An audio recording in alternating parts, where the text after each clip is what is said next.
Bienvenidos al Club de Contadores. Como siempre, un inmenso gusto tenerles acá en plataforma. El día de hoy presentamos la segunda sesión del sustento de inconsistencias, el incremento de patrimonio no justificado a la SUNAT.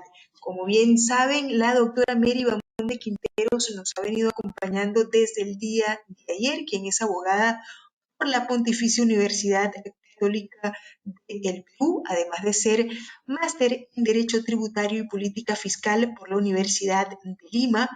Actualmente cursa lo que son estudios de maestría en Gestión Empresarial y en la Pontificia, Universidad Católica del Perú, gerentes de impuestos de BIB, abogados y contadores, ex asesora del Tribunal Fiscal y ex asesora la Gerencia de Servicios al Contribuyente de la SUNAT. Como siempre, un agrado y un inmenso placer tener a la doctora Mary Bamonde con nosotros. Y sin más preámbulos, le dejo, doctora, los micrófonos y las pantallas para que pueda iniciar. Adelante. Muchas gracias, Blanca. Muy buenas noches a todos. Buenas noches a todos los asociados del Club de Contadores y a aquellos que están ingresando en calidad de invitados próximos a unirse a esta comunidad virtual del conocimiento. Hoy vamos a conversar ya en nuestra segunda sesión sobre este curso de sustento de inconsistencias por incremento de patrimonio no justificado. Vamos a referirnos más a la jurisprudencia que nos va a permitir a nosotros tener certeza de cómo sustentar estas inconsistencias y también advertir cuando nos encontramos en problemas para justificar estos incrementos de patrimonio que podamos tener en nuestra calidad de personas naturales. Como recuerdan, el día de ayer conversamos sobre los dos distintos procedimientos que la Administración Tributaria está aplicando y mencionábamos que actualmente la Administración Tributaria en el marco de su plan operativo anual realiza acciones de fiscalización inductivas, estas manifestadas y materializadas en cartas inductivas y esquelas de citación, en cuyo anexo la Administración Tributaria nos señala que ha detectado que tenemos movimientos en nuestras cuentas bancarias y que estos son movimientos depósitos que hemos realizado o que hemos recibido depósitos de otras cuentas, depósitos del extranjero, y nos señala que hay una diferencia, hay un incremento de patrimonio no justificado entre lo que hemos declarado y reconocido en nuestra declaración jurada anual, y en otros casos también nos notifica cartas inductivas indicándonos que estamos omisos a la presentación de esta declaración jurada anual y que hemos recibido ingresos que hemos debido declararlos. Señalábamos ayer que estas acciones inductivas de la Administración Tributaria conllevan a que el contribuyente deba obligatoriamente responder y que deba sustentar cada uno de los movimientos, y estos sustentos deben estar materializados con un fundamento legal, documentación que deba probar el origen del dinero con el que se han realizado compras o por qué estoy recibiendo ese dinero, y ya atañe a nosotros en la manifestación del derecho de probar que nosotros acreditemos el origen del dinero y qué tipo de renta se trata. Mencionábamos también ayer que a diferencia de lo que ocurre en un procedimiento de fiscalización cualquier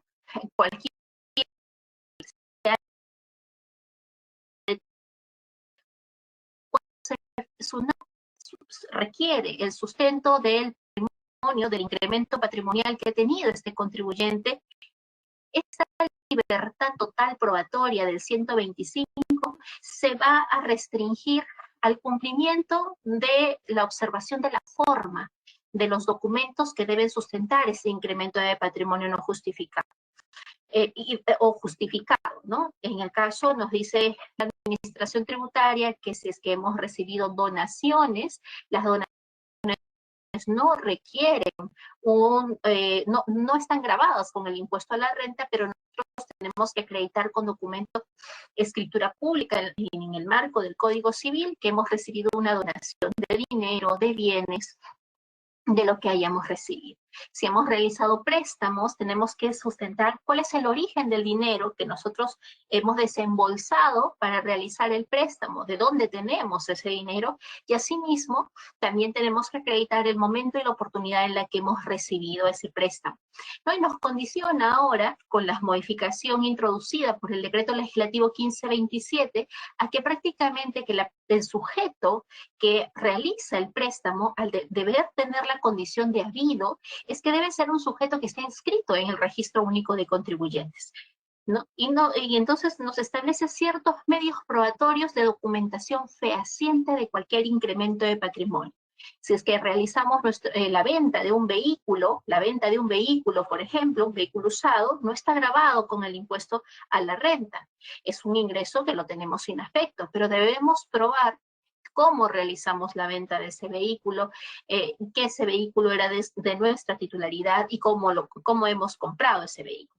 Entonces, a partir de estos medios probatorios que nosotros tenemos que presentar como descargos en la virtud de que si nos han realizado un procedimiento inductivo, simplemente con una esquela de citación que debemos responderla, y que cada vez que SUNAT nos notifique estas acciones inductivas, sean una esquela o una carta inductiva, esta notificación de la SUNAT interrumpe el cómputo del plazo prescriptorio para que luego SUNAT me pueda ya iniciar un procedimiento de fiscalización del impuesto a la renta y determinar el impuesto a la renta de esa persona natural. Entonces, no hay un informe final de esta acción inductiva. Y les comentaba ayer que los contribuyentes pueden decir, no, pero yo ya presenté ese descargo, yo ya no tengo que volver a presentar. ¿Y por qué SUNAT me está notificando después de 3 años, después de 4 años, y yo ya había respondido esta acción inductiva? Y es que esta información que nosotros presentamos en el curso de este procedimiento de verificación, en la que nosotros decimos, bueno, aceptamos y presentamos la declaración jurada y reconocemos ese incremento de patrimonio como parte de nuestras rentas que se van a agregar a las rentas de trabajo y las rentas de fuente extranjera, o simplemente le digo a SUNAT, no, ese incremento que tú estás detectando no está grabado con el impuesto a la renta. Y en consecuencia te presento documentación.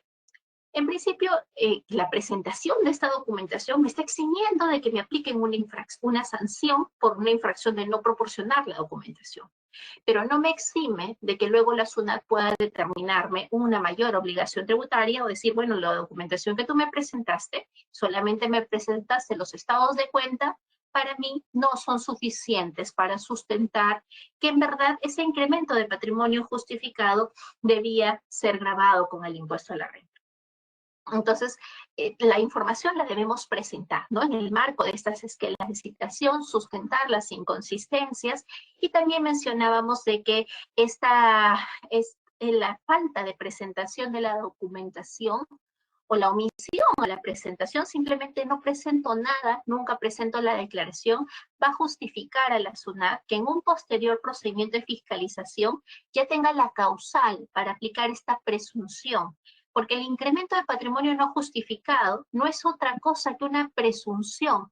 El hecho cierto es que existe una variación en el patrimonio del contribuyente que este contribuyente no ha podido sustentar. ¿Y cómo se le pidió que sustente? Se le puede pedir en una acción inductiva o en el procedimiento de fiscalización.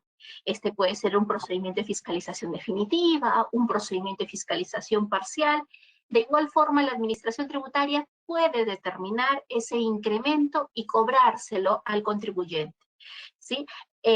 Lo que sí es que la administración tributaria debe seguir el debido procedimiento que requiere y que es un derecho constitucional que nos permita probar que debamos presentar la documentación en el curso de este procedimiento de fiscalización. Y decíamos también ayer que este incremento de patrimonio no justificado no solo atañe a la persona natural como tal, sino que incluso este incremento se va a atribuir a los miembros de una sociedad conyugal cuando se han casado bajo régimen de sociedades gananciales. 2 personas se casan bajo régimen de sociedades gananciales. Si es que una de ellas tiene un incremento, tiene movimientos bancarios que no puede sustentar el origen, indistintamente si es que este incremento se produce por las actividades o por las rentas generadas por bienes comunes o no, se va a atribuir ese 50% al otro cónyuge. También mencionábamos que en el caso de las sucesiones indivisas, en el caso de que el causante haya tenido un incremento de patrimonio no justificado, la SUNAT se lo va a poder cobrar. ¿Sí? Entonces se realiza la atribución del incremento de patrimonio no justificado a cada uno de los cónyuges. Y también pueden fiscalizarlos paralelamente. Y en el caso de la sucesión indivisa, aun cuando haya fallecido la persona que tuvo esos movimientos, esa cantidad de bienes que finalmente van a pasar al heredero, ese importe de ese incremento de patrimonio justamente va a tributar, y quien tiene que asumir esa responsabilidad va a ser el heredero, ¿no? Una persona que ha tenido pues sus negocios por los cuales no emitía comprobantes de pago, o el ejemplo que les puse, un arquitecto, un albañil, que recibe depósitos en sus cuentas bancarias y nunca tributa por ello. Entonces, supongamos que fatalmente esta persona fallece. Ese patrimonio, ese dinero que va a recibir la sucesión, lo va a recibir en herencia, pero SUNAT detecta y le notifica a la sucesión indivisa que existe un incremento de patrimonio del causante. ¿Por qué? Porque mensualmente pues recibía un promedio de 20.000, 30.000 soles, producto de sus honorarios que nunca emitió el recibo por honorario, ¿no? Puede ser como los clásicos que suelen evadir, los profesionales que evaden tremendamente. Hablamos de ingenieros, hablamos de arquitectos, hablamos de albañiles, hablamos de todo este sector informal que recibe retribuciones, los médicos que reciben retribuciones por sus honorarios profesionales de forma independiente, que ingresa ese dinero a través de sus cuentas bancarias o a través de estos aplicativos como el YAPE, como el PLIN, pero no tributa, no emite un recibo por honorario. Entonces, ese patrimonio, esos movimientos, ese ingreso del dinero, tiene que ser declarado. Ya vamos a que no estamos ya en el extremo de que esta persona fallece, pero entonces, ¿qué nos corresponde a nosotros? Antes de que, y ya cuando SUNAT nos notifica, o antes de que SUNAT nos notifica, si sabemos que tenemos movimientos en nuestras cuentas bancarias o a través de estos aplicativos de monedero electrónico, tenemos que identificar el origen de esas rentas. Y ayer les mencionaba, pueden ser que yo puedo identificar que se tratan de rentas de trabajo, como trabajador independiente, o se tratan de rentas de capital, porque yo arriendo mi terreno, arriendo locales, arriendo casa y no pago el tributo. Entonces, estos movimientos tienen su sustento, que podría ser la declaración de una renta de primera, una renta de cuarta, o me dedico a prestar dinero y cobro intereses por ese dinero que presto. Entonces, ese dinero me está generando una renta de segunda categoría, que es la ganancia del capital, y tiene que tributar. Entonces, lo primero que yo tengo que hacer cuando yo recibo una esquela de citación o antes del cierre del ejercicio, si yo sé que recibo ingresos por los cuales no he tributado, lo que va a corresponder es que identifique la naturaleza de esas rentas y las regulariza. Tendrá que emitir el comprobante correspondiente, o simplemente reconocer, emite con posterioridad, porque se permite la emisión posterior por servicios prestados antes, pero reconocer ese ingreso correspondiente a ese ejercicio en el que yo recibí la renta de cuarta, la renta de segunda, la renta de primera. En el caso de la renta de primera categoría, tengo que declararla mensualmente por cada inmueble. Eso me va a traer multas, pero tengo que declarar. Entonces, una fina identificación de cada tipo de renta que he recibido. Y aquello que yo no pueda sustentar va a calificar en este bolsón que se llama el incremento del patrimonio no justificado, que no va a tener deducción alguna, a diferencia de las otras rentas que tienen deducciones del 20% y otras deducciones adicionales en el caso de las rentas de trabajo.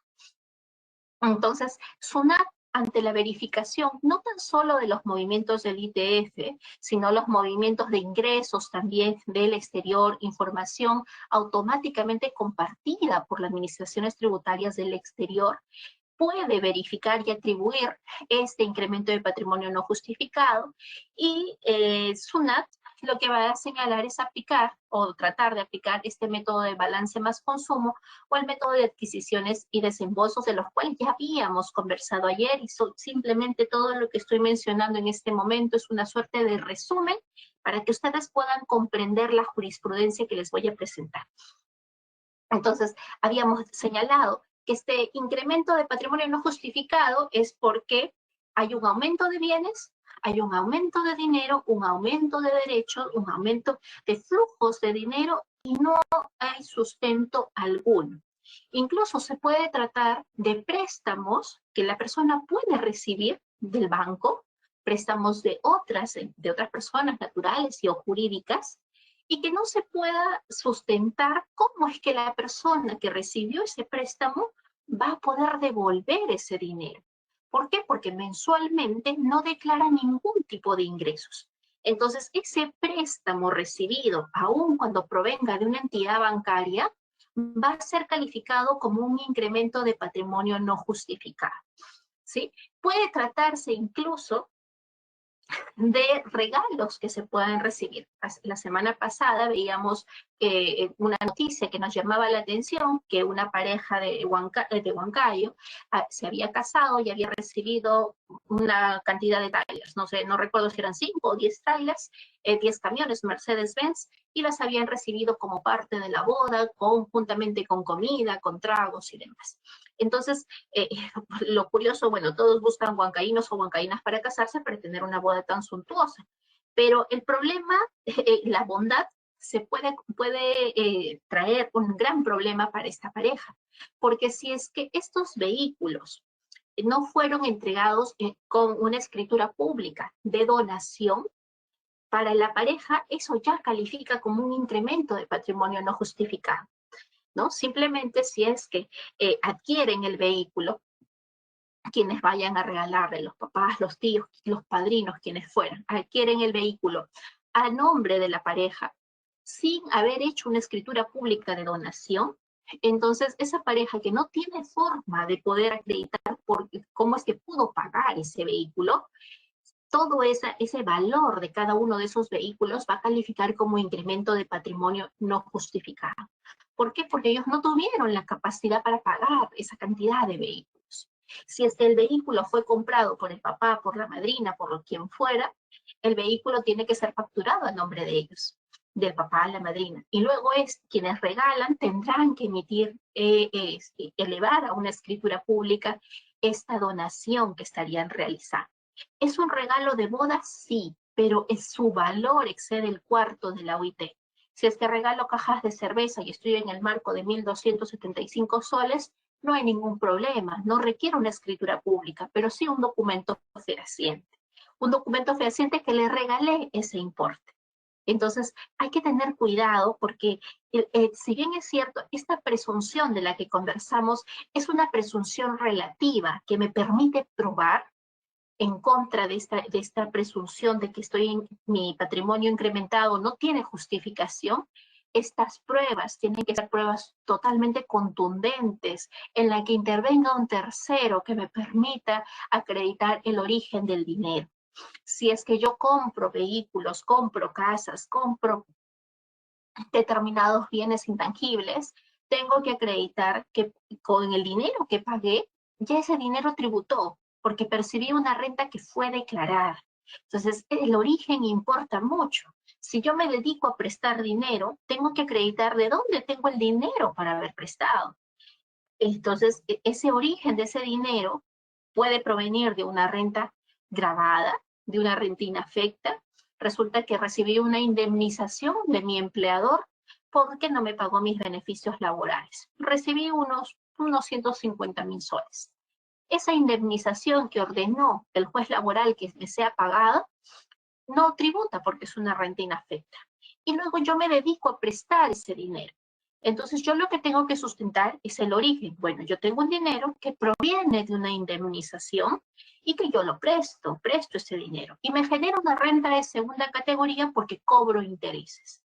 Entonces, esos intereses, si es que se los cobro a una persona natural, yo como prestamista tengo que declararlos directamente a través de este formulario de 1655.